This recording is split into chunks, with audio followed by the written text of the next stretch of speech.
continuing the reading of Elsie Lincoln Benedict's book, How to Get Anything You Want. This is video number 33. Number 33. All right, let's get going with this. We left off on reason number 3, helpful hint, when we are grieving the loss of a loved one.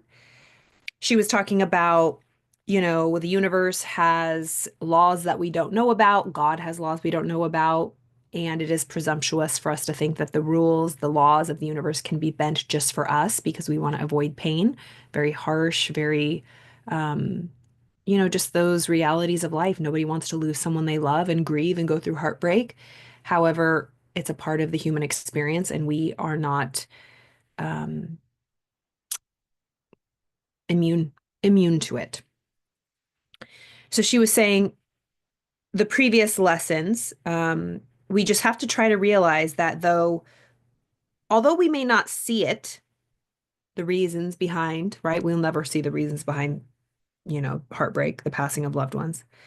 Though everything appears disastrous, there is a divine reason behind of the event that grieves you.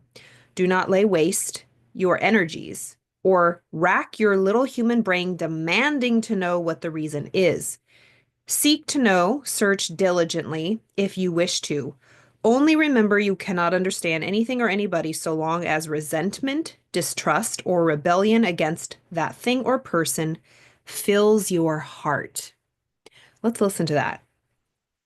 So don't waste your energies. Don't try to rack your brain demanding that you know exactly what the reason is.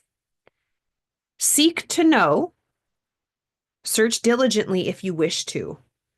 But remember this, you can't understand anything or find answers.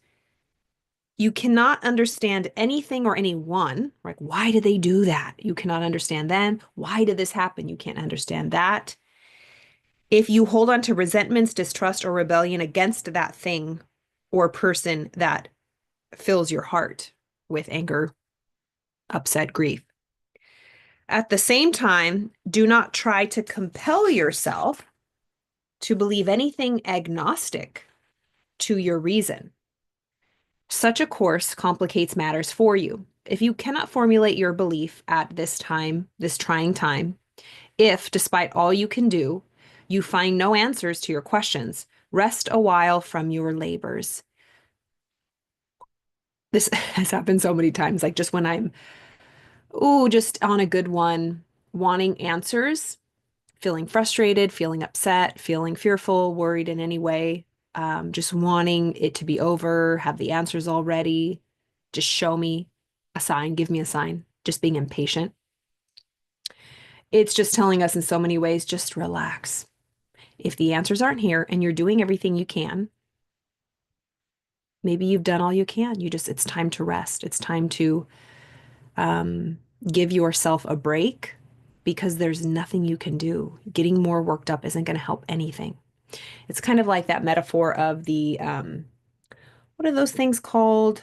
Chinese hand puzzles or something. You stick your fingers in it, and the more you try to yank it out, the tighter it becomes and you get more stuck in it. Or like quicksand. The more you try to struggle out of it, the deeper you sink into it. So many metaphors. When the car is spinning out, right? If you're hydroplaning, if you're on black ice, when the car is spinning out, you just let go of the wheel and it corrects itself. But it's those times when things are the most out of control. Say our car is spinning out, we want to grab the wheel and we want to take control. But it's at those times where you have to, Jesus, take the wheel, literally. You have to put your hands off the wheel, off the brake, off the wheel. I don't know if off the brake, but off the wheel for sure. Off the wheel so that it can correct itself better than you can at that point. The full why and wherefore of life and death are not yet known to us. Someday they may be. Meanwhile, remember that the universe got on beautifully millions of years before we and our loved ones lived, and will do so millions of eons after we have passed on, utterly regardless of what we believe or refuse to believe. So she's saying, the reasons behind life and death, no one knows yet. Maybe someday we will, but we still don't know 100 years later. Elsie. So the world existed before us, it'll exist after us, and regardless of what we believe or not. The most we can do here and now, as well as for eternity, is to face the great mystery of death as we now face the equally great mystery of life, with courage, not cowardice, with heads up, not down, with hearts as brave as we can make them, and without whining. If we will, we can make of our greatest sorrows the most powerful aids to the highest human achievement, the building of a strong and beautiful character. It goes on to say, your deepest ministries can come from your most painful wounds. Napoleon Hill has a great quote, within every seed of adversity, every disappointment, every heartbreak carries within it the seed of an equal or greater benefit if we're willing to look for it. We can turn the crap, the real bad SHIT, into fertilizer to grow something beautiful out of. Just so many things, just even in my life, right? My struggle with addiction and mental health. Now I'm using it to help other people, right? Telling my story. Thank God. And then, I get a lot of messages. I get a lot of messages, people struggling as well, or they're sober as well. And um, yeah, just using some of the most painful, shameful, unelegant moments of my life and healing through them, owning them, and telling stories and sharing so that other people don't have to, right? It's like, that's the wisdom. That's why we should listen to people that have been through stuff that we haven't, right? It's like, I effed up so you don't have to. Like, you F around and you find out. Not everyone has to do that. Someone else can F around and find out. And then we find out too, without having to F around if we choose to listen. All right, so the most we can do here and now as well for eternity is to face this great mystery of death, just as the way we face the great mystery of life, with courage, not cowardice, without whining, with our heads up, not down.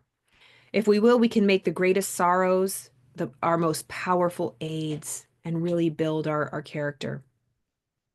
If you cannot believe in the survival of your beloved in any future realm, know that part of him still lives right here, so long as you love him. Carlyle said, "To live in hearts we leave behind is not to die." Tip number 4. If you have lost one you loved and who loved you, though you may never make for him any of the sweet personal sacrifices your heart would now delight in, can you still perform for him 3 sublime services? First, by relinquishing him to the powers, with a capital P, which created him, that he may go on in further development, if further development awaits him without earthly shackles. Second, by being as happy as possible. What a false loyalty it is that leads us to mourn, to keep ourselves miserable, to ruin our health, and lead a crushed existence for the sake of one who loved us. That's the hardest thing. We touched on that the last couple of days. She was saying that grief is a natural process. It's different for everybody, so no rush there. But at some point, being able to take care of ourselves again and take care of other people, because heartbreak, grief, anger, pain can be turned destructive and harmful to ourselves and to other people. Like getting so low where we don't eat, we're not eating healthy, we're not taking care of ourselves, we don't want to even take a shower or get up, right? It's like we just want to die. And would our loved one want that? Yeah, that's terrible. That's life, It's like that's why we need to ask for help and check in with people and check in with people. All right, so what a false loyalty it is that leads us to mourn, to keep ourselves miserable, to ruin our health, and lead a crushed existence for the sake of the one who loved us. And she means perpetually, right? Of course, there's a time of mourning, of grief, of pain, of writhing, of dealing with the situation. But she's talking about our predominant moods. Where do we dwell? Is that going to be our story for the rest of our lives? I heard a great quote today that said, victims see their past as why they will never succeed, and heroes, winners, see their past as their reason to succeed. Like it was their setup to succeed. It's why they will succeed. And we choose what character we're going to play, either the victim or the hero of our story.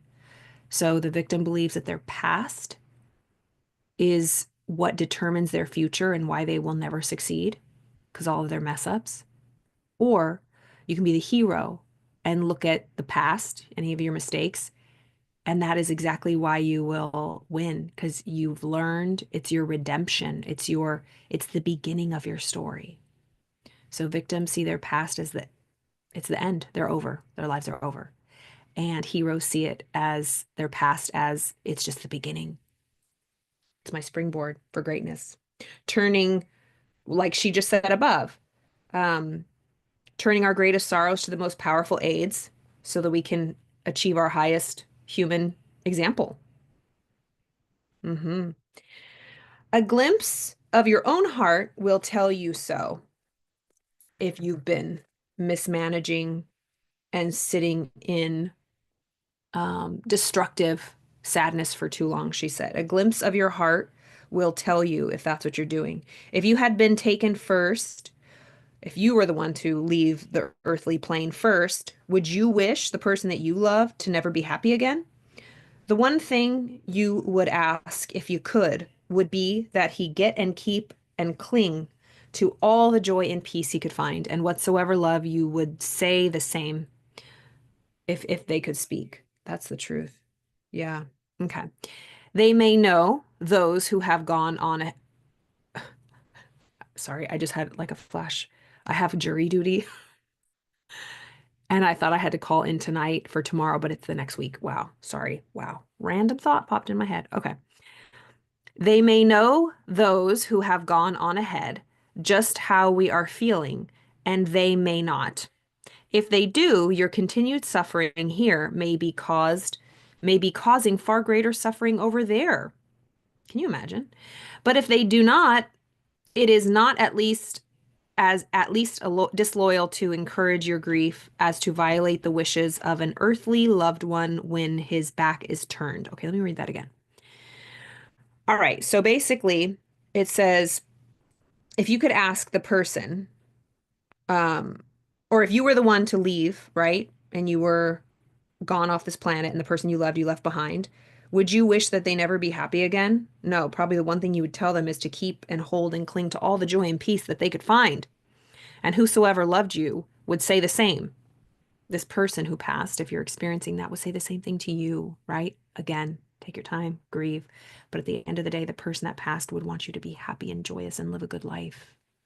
Unfortunately, even if it's without them, because you would want the same for them, most likely. So they may know, those who have gone on ahead, just how we are feeling. So the people that have left might know how we're feeling, or they may not.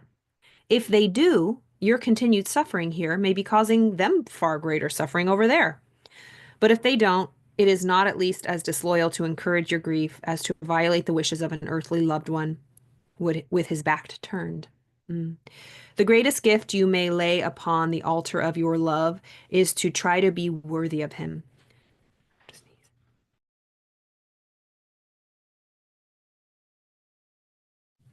Okay. The thank you if anybody said bless you. Thank you. Okay.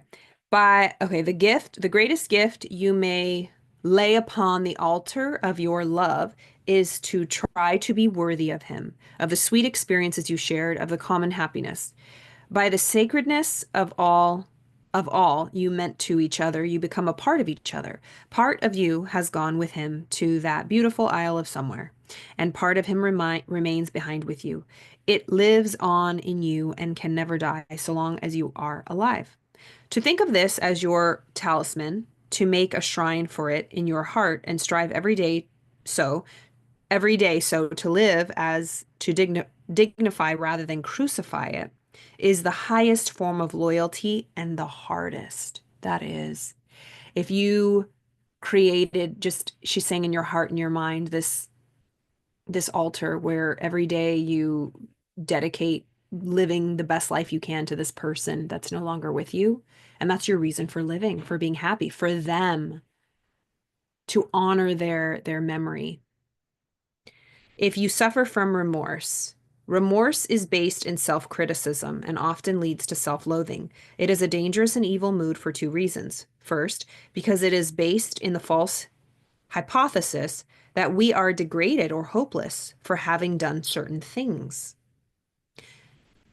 So, advice she gives: no person is hopeless who wishes to be better, and none degraded who truly regrets his mistakes. The fact that you are filled with remorse proves you are above the average rather than below it. For the average person feels little or no remorse for his unworthy deeds. So she's saying if you feel remorseful, if you feel so terrible, so guilty, if you're racked with just remorse for mistakes you've made in the past. Ooh, I've been there. She said if you suffer from remorse, it's based in self-criticism and it leads to self-loathing. That is the truth. It's dangerous and it's evil for two reasons. She says because one, it's based in the false hypothesis that we are degraded or hopeless for having done certain things in the past. Like we're screwed now. We did bad things and there's no hope for us. She says that's not the truth. And she gives advice. No person is hopeless who wishes to be better, and no one's degraded if you truly understand what you did. It's like she says most people don't even care or recognize that they did something wrong or take responsibility for it. So if you do, you're fine. You're going to be okay. Advice number two, to know how you compare with the average, and especially to test the degree of your own evolution, note how soon after your remorse or regret for a thing begins to appear. That's good. The moment you know you've done something that doesn't jive with your soul, like how fast does it kick in that you feel guilty or you feel remorse? Is it like it takes a while, it's like buried, and then like a couple weeks later it pops up like ding dong, you're like, oh, that thing that I did a couple weeks ago, or, I didn't really like how I spoke to that person. Or do you know it immediately? The highest evolved soul regrets his wrongdoing almost immediately, while the low-natured may commit murder and never feel a pang of remorse. All kinds of types of souls develop while between these extremes. Okay, tip number three, always remember that whereas the coming of remorse is proof of your natural goodness, the harboring of it is certain proof of weakness. While being sorry, don't forget to be strong and put remorse out of your heart. Tip number four, the worse your past acts, the more essential it is that your future ones be good and beautiful. Substitute self-confidence for self-criticism. So if you find yourself critical of yourself, find a way to be confident. What have you accomplished? What are you proud of? Ask people that truly love you and know you, even if you've made mistakes. What do you truly want? What's the truth of you? And explore why you did those things. Were you in pain? Were you in fear? Were you scared, right? And forgive yourself. You're human, and we all make unelegant choices. But you can make a new choice this moment, tomorrow, this week. You can change your whole life around. It's just a choice. It's a decision in your mind. So, the crappy your past has been, try your best to make your future the best. Substitute self-confidence for self-criticism if you would atone.